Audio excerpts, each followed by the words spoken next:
just a big party. Yeah.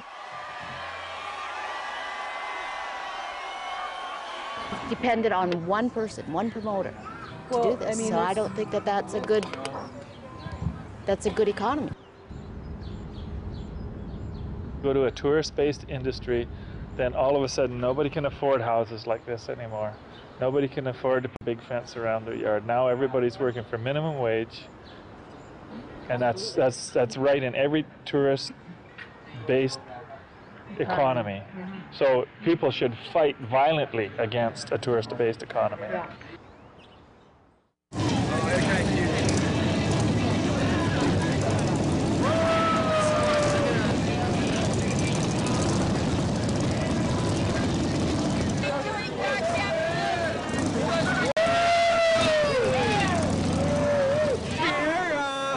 Get drunk. Lucky lad. Pick up the women. I don't know. How's that? You rope them in. That's how we're doing it. Show us how you rope them in. You want to see how? Okay, back up. Back up. Oh.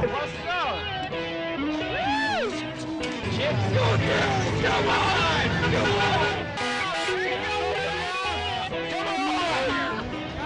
on. 4 girls, 3 guys. What's the count? 4 girls. We have 5 girls. 5 girls. The women. All we've seen down here is 16 to 18-year-old girls running around in tight clothing. That's the circus tent over there. Beer tent.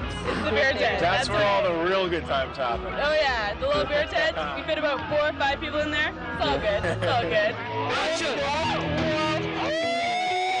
It's the greatest party on earth. It's like I'm in Delaware. Delaware. It's too expensive though. Yes.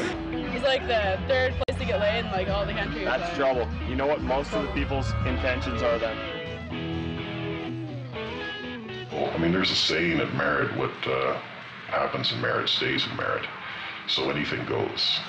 The sex, the drugs, the alcohol.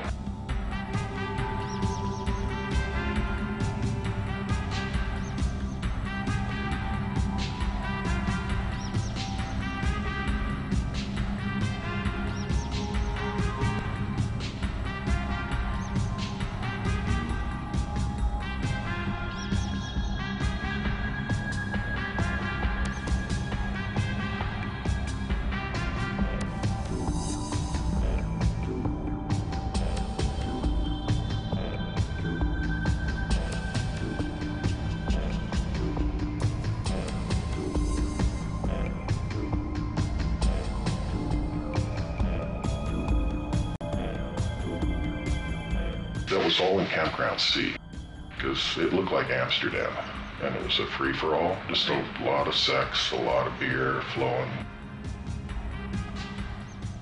If you want to go party and get wasted, get Campground C. Want to go there and have sex, there's, no reason why they wouldn't be able to get it.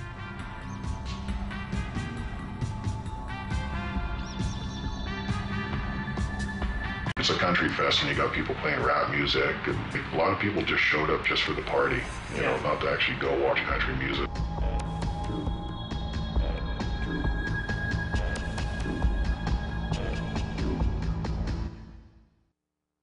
A lot of people don't know about Campground C. They come in, and it's, like I said, it's a war zone. It's Amsterdam, and Maine and Hastings and the Wild West all in one. I've never heard of sort of significant incidences, so they must be doing a good job, and I think the public, the crowds, are being very reasonable. There was a couple found lying on some rocks at 5 in the morning.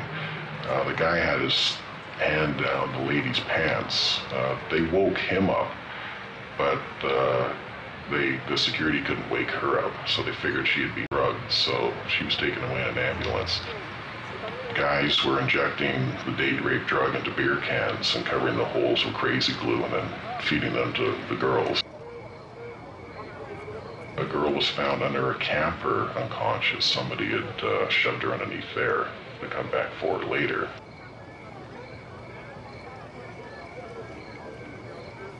The older guys in their late 40s, early 50s, I saw a lot of that, picking up, girls in their late teens who were so drunk they couldn't even walk. And it's like, well, where are you going? Oh, I'm helping her back to her tent. It's like, oh, no, you're not. You know, so we take them, you know, call an ambulance. This is a song I wrote. We were speaking about my 16-year-old daughter. It's a song I wrote for her because she's very boy crazy, and it drives me crazy. And I can't lock her in a cage.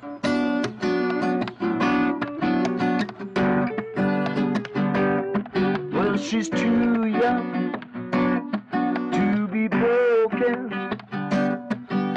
much too young just to give it away. Not quite sweet 16, still peaches and cream, prettier than a peach tree in the rain. Well, she's come a long way since Indian summer,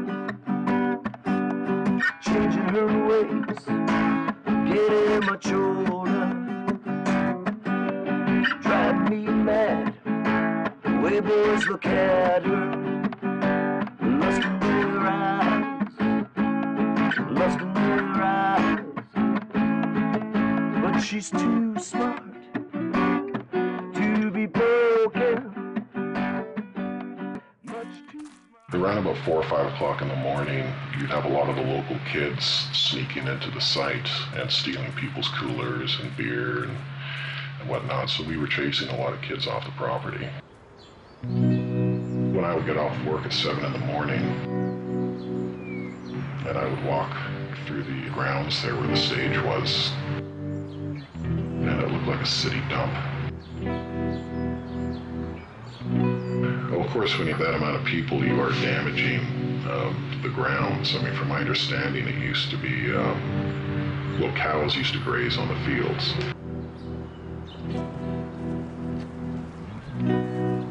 Well, if the owner doesn't mind his grounds getting thrashed and all the grass dying off,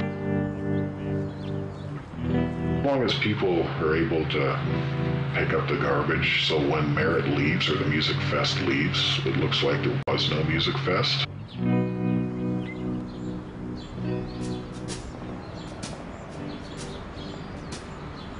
The outhouses were disgusting.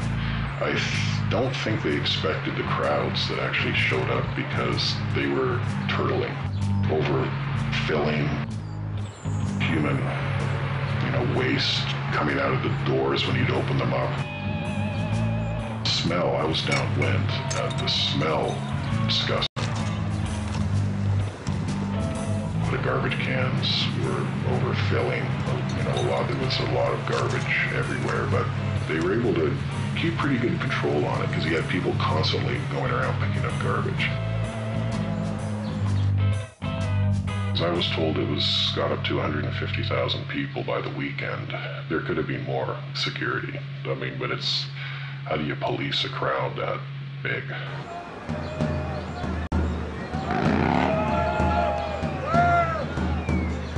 Well, I was told to bring a lot of handcuffs. I didn't bring any. I thought my boss was kidding.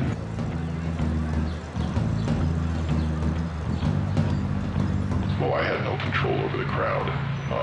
I was losing my voice. I mean, I was screaming at people to get out of the way, and they just didn't ignore me. So, to me, I felt it was a miracle that nobody was actually seriously hurt.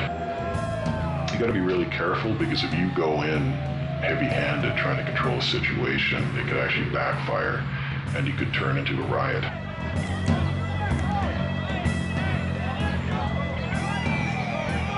The whole setup with the dispatch and the security was very well done because the people doing the dispatch, a lot of them were 911 operators.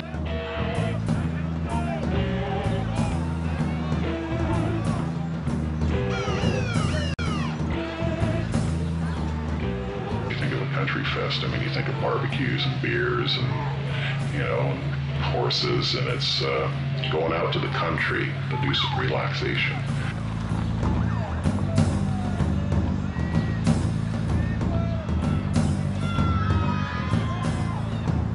I was offered marijuana, coke, acid, beer, sex to either, to get somebody a ride to their camp campsite to let him through into the beer gardens. Somebody offered me sex if I could find them a cell phone, because there were no payphones on site.